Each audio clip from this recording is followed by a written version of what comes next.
isu kene aing manges rame nges heboh di media sosial majarkeun teh KDM ngibul KDM buang badan tragedi meninggalnya 3 orang di Garut jeung deui aya nu ngomong turunkeun KDM maneh kabeh geus lalieur menurut aing mah naon make jeung nguruskeun urusan batur uruskeun we diri sorangan da eta geus aya anu berhak nu nguruskeun yaitu pihak kepolisian.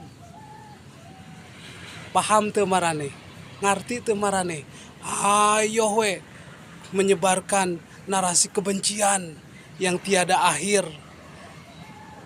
Tidak takut dosa apa kalian? Pokoknya buat KDM maju terus, tetap semangat. Rakyat Jawa Barat mendukungmu 100%. Semangat.